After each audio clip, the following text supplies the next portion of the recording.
સમાચાર સુરતની મેટાસ એડવેન્ટિસ હોસ્પિટલમાં આગ ફાટી નીકળી એક્સ-રે વિભાગમાં આગ લાગી અને જો અહીં હાજર થયો છું અત્યારે પરિસ્થિતિ આપણે જોઈને એમાં શું કરી એનઓસી હતી કે નહીં હતી સવાલ પૂછવામાં આવ્યા હતા અત્યારે આપણે એનો વિષય આગ લાગેલી છે થોડાક આમાં આપણે બહાર જોઈ શકાય છે કે અત્યારે અફરાતફરીનો માહોલ છે તે સર્જાયો છે સ્થાનિક કોર્પોરેટર અહીં આવી પહોંચ્યા છે કારણ કે આ જે વીઆઈપી વિસ્તાર માનવામાં આવે છે અને વીઆઈપી વિસ્તારની અંદર આટલી મોટી આગની ઘટના બની છે ને હાલ છે તે હજી પણ આગ ચાલુ છે કુલિંગનું કામ ચાલી રહ્યું છે અત્યારે જે દર્દીઓ છે તેને તો અન્ય હોસ્પિટલમાં શિફ્ટ કરવામાં આવ્યા છે પરંતુ આટલી મોટી હોસ્પિટલ નામાંકિત હોસ્પિટલ સુરતની મેટાસ એડવાન્સ હોસ્પિટલ છે તેની અંદર આગ લાગે છે અને આગ લાગવાના પૂરતા સાધન નહીં હોવાના કારણે જ આગ છે ક્યાંક ને ક્યાંક કાબુમાં નથી આવી રહી છે।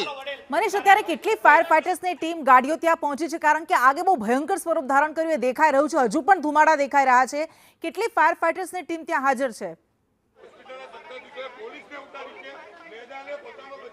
જી બિલકુલ, વાત કરીએ તો મજૂરા હોય કે પછી બેસ્તાન હોય કે પછી અરાજન હોય, આ તમામ ફાયર વિભાગની ગાડી છે તે અત્યારે મોકલી આપવામાં આવી છે। 10 થી 12 ગાડી છે તે સતત આગ બુઝાવવાના પ્રયત્ન કરી રહ્યા છે પરંતુ આગ છે તે કાબુમાં નથી આવી રહી। અત્યારે જે કહેવાય કે હોસ્પિટલના કાચ છે તે તોડવાની નોબત આવી રહી છે, દરવાજા છે તે તોડવાની નોબત આવી રહી છે કારણ કે આ આગ છે તે સતત ટ્રાવેલ કરી રહી છે, એક વોર્ડમાંથી બીજા વોર્ડની અંદર આ આગ ટ્રાવેલ કરી રહી છે। અત્યારે જોઈ શકાય છે કે કાચની બારીઓ છે તે તોડવાની નોબત આવી છે। ફાયર વિભાગને પણ મહા મહેનત કરવી પડી રહી છે કારણ કે જે એન્ટર અને એક્ઝિટ છે તે પ્રોપર નહીં હોવાના કારણે ફાયર વિભાગ છે તે અંદર જે કહેવાય કે પ્રવેશી નથી જઈ શકતું, એટલે આગ પાસે પહોંચવું ખૂબ જ મુશ્કેલી હોય છે, એના કારણે જ આગ છે તે કાબુમાં નથી આવી। સૌપ્રથમ વાત કરીએ તો આગ એક્સ-રે રૂમમાં લાગી હતી અને ત્યારબાદ આ આગ છે તે ધીમે ધીમે અન્ય વોર્ડમાં પણ પસરી હતી। આ તમામ દર્દીઓને છે શિફ્ટ કરવાની નોબત આવી હતી। અત્યારે તમામ દર્દીઓને શિફ્ટ કરવામાં આવી રહ્યા છે પરંતુ હજી પણ કોઈ દર્દી ફસાયું છે કે નહીં તેની ચકાસણી કરવામાં આવી રહી છે। ધુમાડાના ગોટે ગોટા હજી પણ દેખાઈ રહ્યા છે, આગ છે તે કાબુમાં નથી આવી રહી, આગ સતત ટ્રાવેલ કરી રહી છે।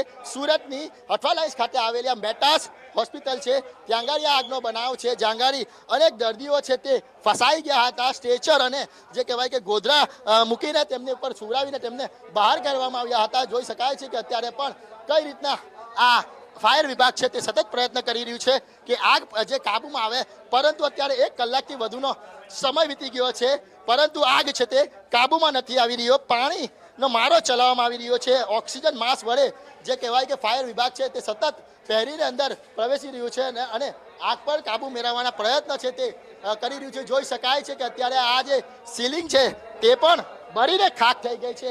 આગ કેટલી વિકરાળ હશે અને કેટલી જ્વલનશીલ હશે તેનો અંદાજો આ બળેલા જે દિવાલો છે અને સીલિંગ પરથી લગાવી શકાય છે કારણ કે ધુમાડાના કારણે અને આગના કારણે આખી હોસ્પિટલ છે તે કાળી રાખ થઈ ગઈ છે।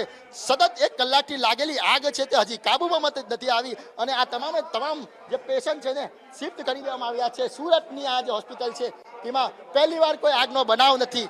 ફાયર વિભાગ પણ કામગીરી કરી રહી છે, એનઓસી ચકાસે છે પરંતુ કેમ જ્યારે આગ લાગે છે ત્યારે કોઈ પણ પ્રકારની એનઓસી હોય તો આગ પર કાબુ નથી મેળવી શકતા। સાધનોની વાત કરીએ તો સાધનો વસાવવા માટે જે કહેવાય કે અત્યારે જોઈ શકાય છે કે કઈ રીતે બિલકુલ કાચ તોડવામાં આવી રહ્યા છે અને અન્ય જે કહેવાય કે જે વોર્ડ છે તેમાં ચકાસણી કરવામાં આવી છે। અત્યારે પણ આ પ્રમાણે અત્યારે ફાયર વિભાગ છે તે જે કહેવાય કે પોતાના જીવ સાથે જે કહેવાય કે જીવના જોખમે આ પ્રમાણે કાચ છે તે છે અને આગ પર કાબુ મેળવવાના પ્રયત્ન છે તે સતત ચાલી રહ્યા છે। સુરતની આ મેટાસ એડવાન્સ હોસ્પિટલ છે ત્યાં ગારે આ જે આગ લાગી છે। જી બિલકુલ મનીષ, આભાર આપનો જોડાવા માટે। તો અનેક સવાલ ઉઠી રહ્યા છે કે આખરે કોની બેદરકારીને કારણે આ ભયંકર આગ લાગી, તપાસનો વિષય છે, પણ અત્યારે પ્રાથમિકતા માત્ર એ છે કે આગને કાબુમાં લેવામાં આવે અને ફાયર વિભાગ અત્યારે યુદ્ધના ધોરણે આ કામગીરી કરી રહ્યું છે।